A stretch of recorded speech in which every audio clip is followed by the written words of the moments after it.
1 minute.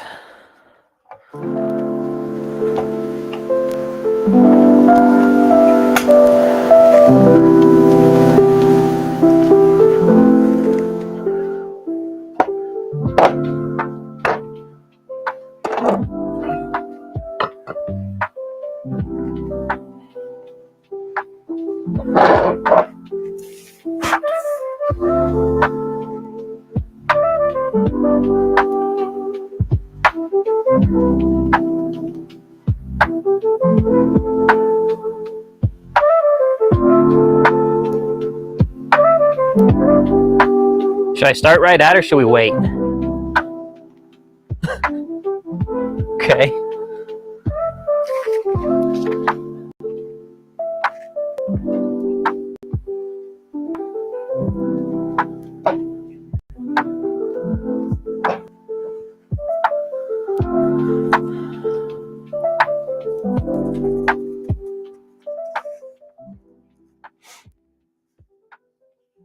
What? Okay.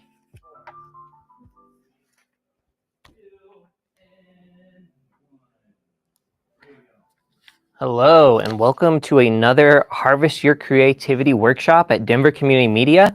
We've been doing these all month, and this is our last week. So if you haven't made it, jump into this one, jump into one of the others the rest of the week.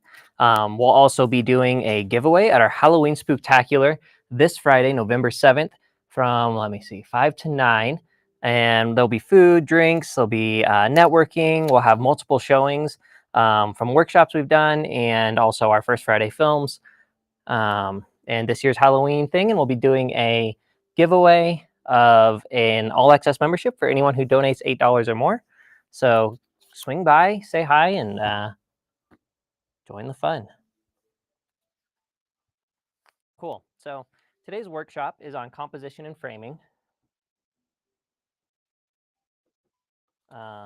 Basics of composition and framing, camera workshop. So we have a few things we're going to do here. We're going to first start out talking about some rules of composition. Some of the tips that'll just help you get a nice shot, nicely framed. And then we'll actually talk about different types of shots, some angles, that kind of thing. And we'll actually demonstrate some. I have the camera next to me. I have my dummy friend over here, John Wayne, set up so we can get some examples going. So first thing, composition. First rule I like to follow and teach everyone is rule of thirds. Rule of thirds supports all of the other rules for the most part. So I really like that one first. Basically, you're going to split your image into thirds. So lines down, lines across, get your thirds, and you're always going to want to place the subject on one of those thirds lines. So you don't want to put your subject direct in the center. There are a few exceptions to that rule. Typically, it's just kind of boring, feels kind of awkward. If your object, especially a person talking to you, is direct in the center. So that center framing, you guys are welcome to come in. You're good. Okay. Sounds good. Yep. So yeah, the one exception that I tend to see is news, things like that. Or if you are just going direct to camera, kind of a call to action direct to camera, you want to speak directly to your audience. In news, that builds trust. So having your speaker in the center looking straight into the camera. Good. Looking straight into the camera just creates that kind of sense of connection and trust. It's kind of like they're speaking directly to the viewer at home. That's great for news and things where you do want to build that connection. But we don't want that in a majority of our production. So rule of thirds, always place something, your object on the thirds. For those of you online, we have sent out the handout in the chat, or we will soon if we haven't. And we have examples of these in that handout. So yeah, again, just rule of thirds. So typically, right now I'm probably centered because I'm speaking directly to you. But if we were shooting maybe an interview with somebody and we wanted to just have a more laid back feel, I would be over here and kind of looking off camera to to the interviewee, interviewer. And that just gives me what's called leading room. So we're actually skipping one from the handout. We're jumping down to leading room. So leading room is whichever way your subject is facing, give them more room in front. So I'm actually going to display that with this camera here. So we have John Wayne over here. Just brought his hat in today. You can see he is looking to the left. So what we want to do is give him a little lead room. So leading room just gives that space in front of where he's looking. So it looks like he's looking into something rather than into nothing. So our brain naturally fills in that there is something just to the left of frame that we're just not seeing, but there's somebody there talking to him, something that he's looking at. And that's what lead room does. And this is where rule of thirds tends to support lead room, is that he is roughly on a third right now. So placing someone on your third, the opposite third of the direction they're looking, is what gives them the ability to look off camera and look like they're actually looking to something or talking to someone. You can see if I pan the other way, he's not at a super hard angle, so it's not as drastic, but it makes it look more like he's looking to nothing rather than to someone. So we want to make sure we give lead room. Place him on a third with the room that leads the direction he is facing or going. This is also true of somebody walking. the direction they're walking, give them extra space on that side. All right. Next rule, headroom. We like to talk, I like, some people like to give the example of a tiny top hat on the top head of everyone. So this is basically so you don't give anyone a haircut. We don't want to be cropping in right here, chopping off the forehead or the head most of the time. Occasionally that works really nicely for a shot. But on most of your shots, you want to give what's called headroom. Little tiny top hat right on top of the head. You can see we have that here on Johnny. He's got a little bit. Sometimes hats, especially at weird angles, can make that a little more complicated, so you don't always have to give as much. But I like right in there. He's got some headroom. You can see, if we do this, it looks a little more awkward. That works depending on the shot you're doing, but it's a general rule. Give some headroom. And again, when you're in medium shots, medium close-up shots, place the eyes on the upper third. That tends to give a good amount of headroom. Of course, that only works when you're framed closer. When you're really far back, putting them on the upper third would be an awkward framing. When you're really close up, that might not work. But on kind of a medium shot, we can say his eyes are roughly on that top right third corner, and that gives him leading room and a little bit of headroom.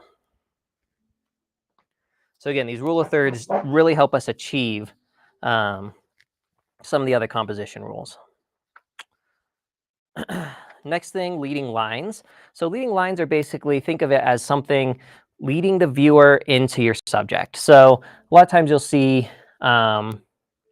maybe somebody walking down a train track and we're shooting directly down the train track. The train tracks converge over the horizon into one point. And typically you'll have your subject standing in the center near that point. So those train tracks are leading our eyes into the subject. The example I give on the handout is from the Joker. Great leading lines to have your subject at the back and at the front. You have the stairs and the stair railings leading up to one set of subjects and down to your main subject. So here we're connecting them through those leading lines. Always just look for those interesting shapes. I like to look for a winding river that maybe curves into my subject, that kind of thing. So leading lines are great just for showing the eye where to go. The last rule of composition I want to talk about is eye level. Being at the eye level of your subject generally is going to look more pleasing, especially for them. It's more flattering. If you go below them too far, you tend to give people double chins, whether they have one or not. And if you are too high, sometimes it can make them look a little small. You're putting the camera in a superior position. So try and shoot at eye level for a majority of things. With these rules, as with all rules in art, you can break them, but break them with a meaning. So if it fits your story, so maybe you are shooting someone who's in a subordinate position right now, you might want to shoot them high and make them look smaller compared to the other subjects. Maybe they're the hero. Shoot them from low at the right angle, they're going to look big and powerful. So things to think about, but make sure you have a reason to break the rules.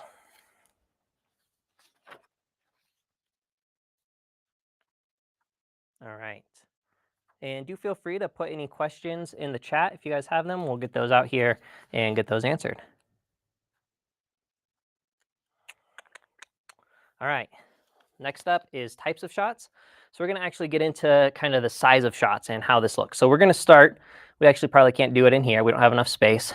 But your widest shot would be an extreme long shot. Picture this guy as a little dot on the horizon. That's your extreme long shot. You're really laying the scene from afar. And it's just very, very establishing, used very effectively in things like Lawrence of Arabia, which is where most of our shots today for the shot types are examples are taken from. There it works great because it's the desert, and how small is a little person in the massive desert. So getting that extreme long shot really shows that isolation. It shows the vastness of the setting. It can really, really just set the scene in a different way. Next, we'll zoom in a little bit. Actually, we'll stay where we are because we couldn't do the extreme long. We'll do a long shot. So our long shot, sometimes called a wide shot, sits here pretty far back. And it just, again, it's a good establishing shot. This one's even kind of close for a wide shot, in my opinion. But that's all, the lines aren't, there's no clear cut on where that should be. But I do like the wide shot here. That just gives us the good establishing, where is our person? How big are they? What's the surroundings? And so that's what a wide shot does. Both extreme long shots and long shots are generally considered establishing shots. They're great to set the scene and show where we are. You'll see them a lot of times on exteriors before you cut inside to your subjects. Next, we have a full shot. This is exactly what it says, a full shot. It's a full length of your subject. So we would go toe to head to toe. And this just, again, can be used as an establishing shot, but also gives us a good perspective of this is our character. We can see them as in full and see them moving. We can see all that they're doing. And I really like these types of shots, these and also medium wides, which we'll get to, because they allow the actor to fully act with their whole body and not just the face. So we're going to walk through some of that as we go down our list. We're going to work closer and closer into our subject. But wide shots are just really great because they really rely on blocking and staging and great acting. And, that means you have to have good talent. You have to have good staging and blocking. But when it's done well, it looks really, really nice. So wide shot there. Sorry, full shot there. Then we'll go to our medium long shot. So that's typically, maybe knees up. Too close. There we go. Maybe knees. You have to be careful where you cut on the knees because it can make it look like your person has nothing below the knees. This kind of goes for all joints. If you cut at the wrong spot on the joint, it'll look like they have been amputated. So be careful how you do that. This guy doesn't really have knees, so we're not going to worry about it today. But yeah, this is a shot I really like, again, because it allows the actor to fully move, fully act with all their faculties, except for their toes, which typically are in shoes anyway, so we don't even worry about that. But this just really allows us to set the scene. It allows us to set the character within their scene, your subject where they are, and it really just allows us to read their full body language. So that's your medium long shot.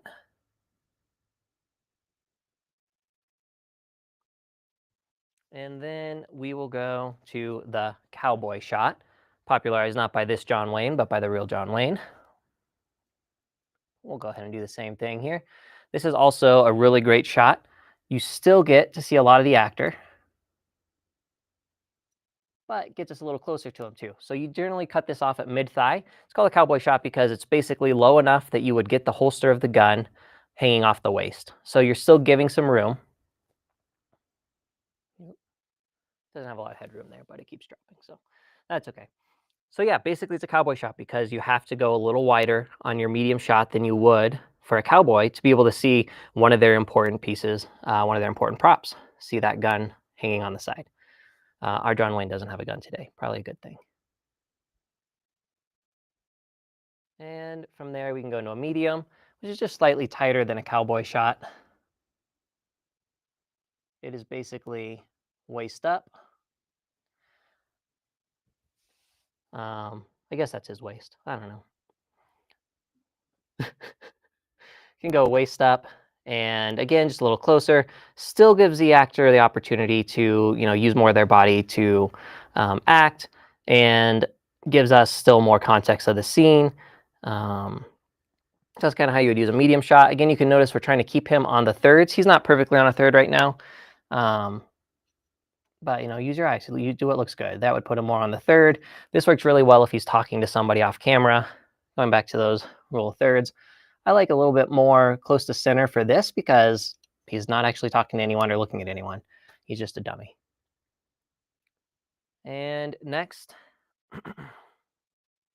we'll go to our medium close-up. It should be somewhere in there. I like to think mid-arms are just below the shoulders. Gives you a medium close-up. This still has benefits for the actor. Obviously, we're not going to see their full arms, their hands, all of their body language, but we do now see more of their facial expressions. We're a little closer. We can see the details. So this allows them to act more in their facial expressions and just brings us closer, as the viewer, brings us closer into that subject. So we can really see what they're doing and just see the intricacies of their facial acting. So I do like that. I prefer to still give more where we can, I like that medium shot because it's a good mix of being able to see the face details and being able to see the full body language. But this is great too if you really want to focus on that, that focused look. Cool. And from there, we're going to go into a full close-up. We're going to refocus, maybe. There we go.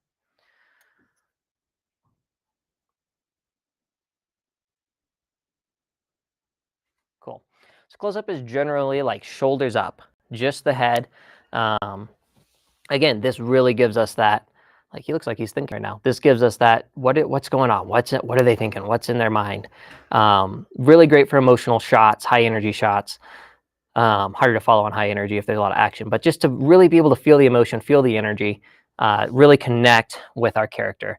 That's what a close-up is great for. But again, now we have lost almost all the body. We just have the head to see how they're acting,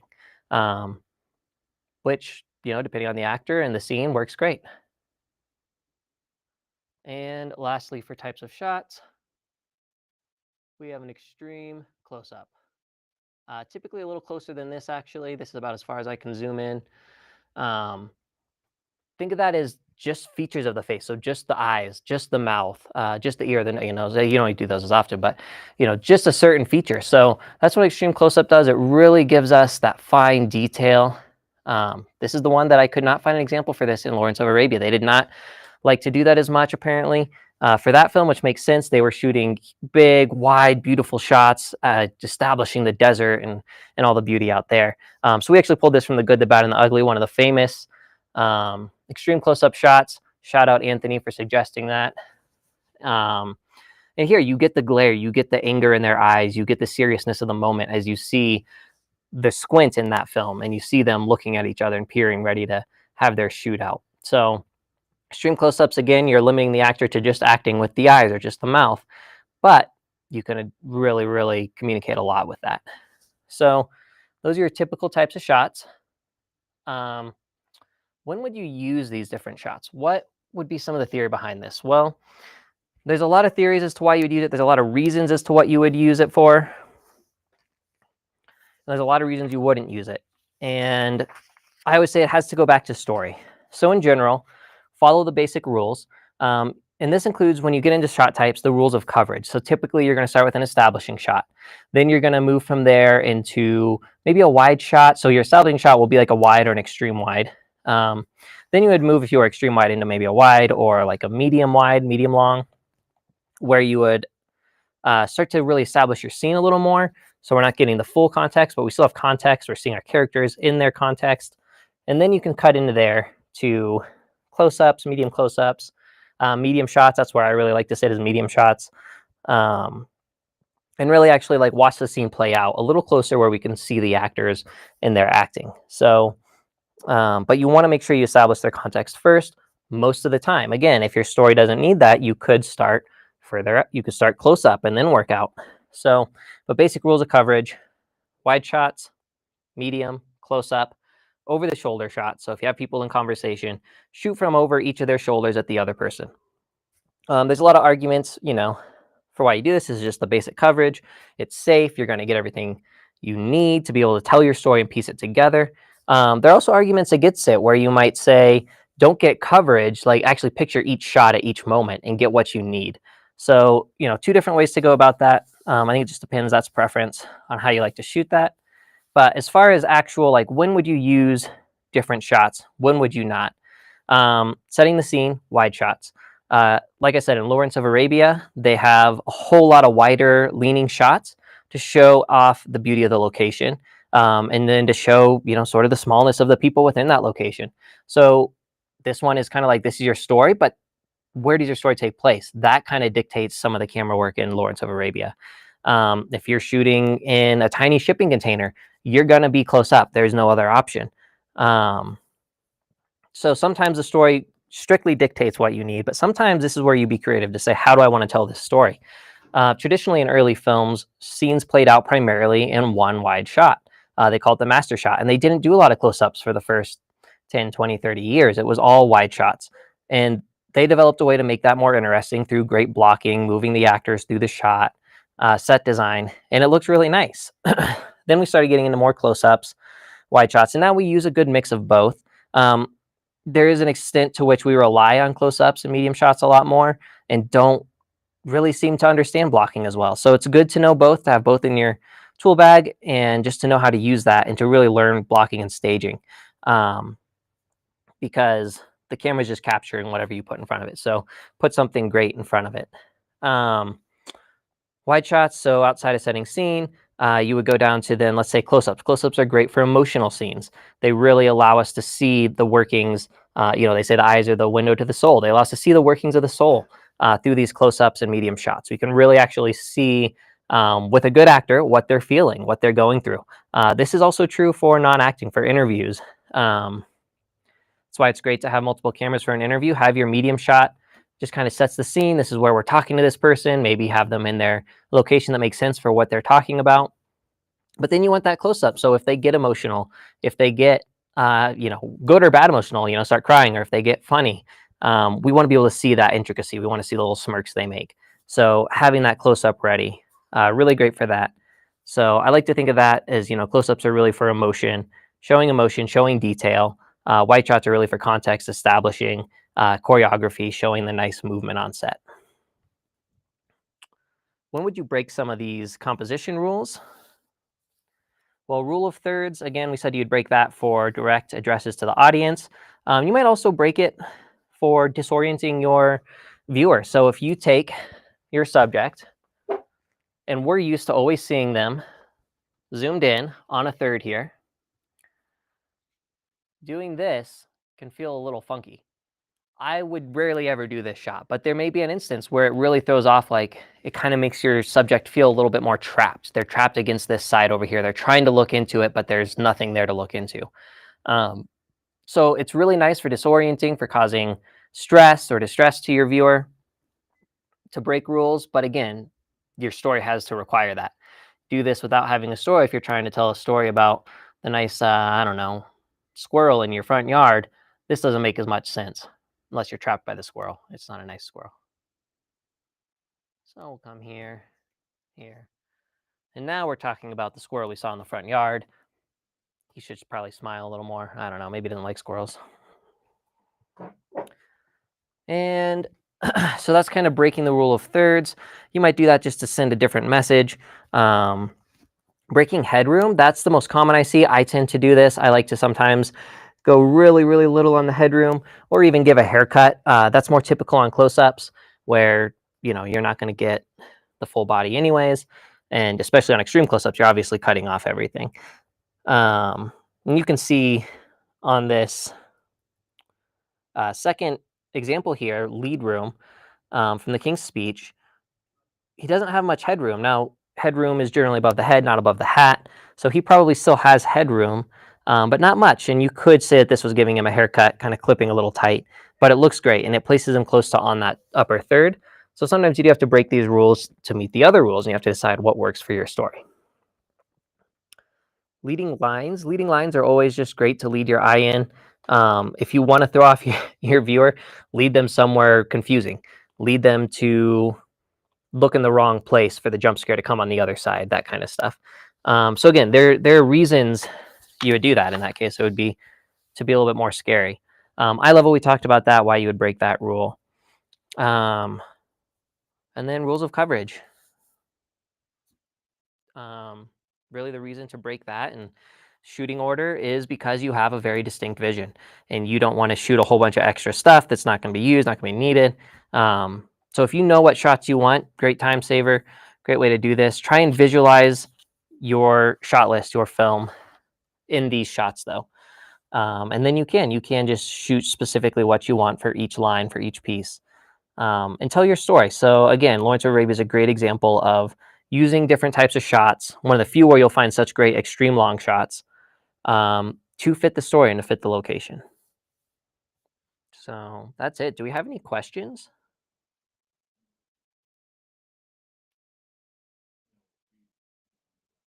Okay, cool. Then that is all I have. Thank you everyone for joining. Please look out for the rest of our workshops this week, and join us on Friday for the Halloween Spooktacular.